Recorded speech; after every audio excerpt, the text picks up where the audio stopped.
Hello, everybody. This is our Wednesday lesson, number 47. And what we're doing today is taking a look at something called a system of equations, which means we're going to have more than one equation at the same time. We're trying to look for a solution that works in both equations simultaneously. So here's the system I'm looking at right now. X plus y equals 7, and also x minus y equals 1. It's called a 2 by 2 linear system because there's two equations and there's two variables, x and y. Don't worry about the name, but just so you know that is what your book is going to refer to. So the first one says x plus y equals 7. Simply put, x and y have to add up to 7, so we could have like 1 and 6 because 1 plus 6 equals 7, 2 and 5, negative 3 and 10, 4 and 3. All these xy pairs would be solutions, and we could come up with many, many more of pairs of numbers that add up to 7. The other says when you do the x value and take away the y value, you get the answer 1. So it's like 2 take away 1, 10 take away 9, 15 take away 14, and 4 take away 3 also works. You notice that xy pair appears in both lists of solutions. So the solution for this system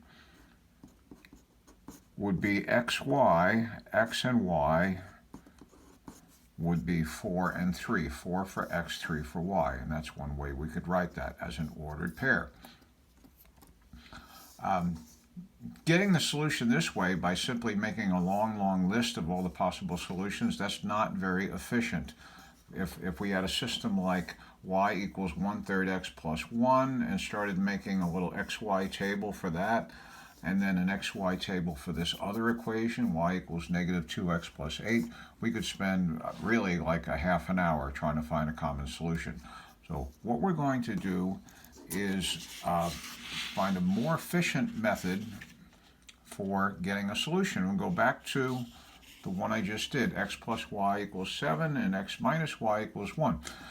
If we make a graph of x plus y equals 7, I'm going to zoom in a little bit if this doesn't fall over on me. No, I guess I can't. Never mind. Plug in 0 for x and solve for y. You get y equals 7 for the y-intercept. Plug in 0 for x and solve for y. You get x equals 7 for the x-intercept. If you connect those two, here's the graph of x plus y equals 7. I can get the intercepts for x minus y equals 1 the same way.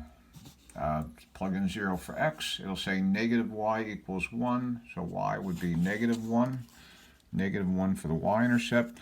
Plug in 0 for y and solve for x, we get positive 1. We get positive 1 for the x-intercept.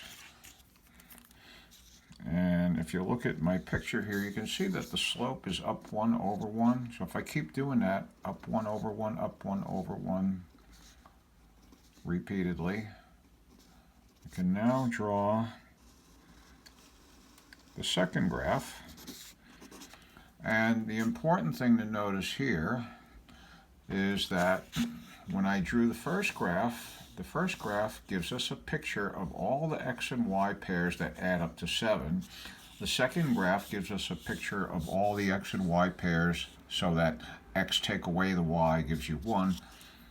This is a special place where both graphs have a point. And notice that the address of that point is 4 for x, 3 for y. That's the solution we got from making the lists and looking for the same pair to be in both lists. So here's the big idea. If you have two equations and you need a solution that's going to work in both of them simultaneously, draw the graph of both on the same grid. If they intersect at a certain point, the x and y pair for that point is the solution to the system. Well, I'm going to stop the tape right here, and then we'll come back in a minute and do the second example.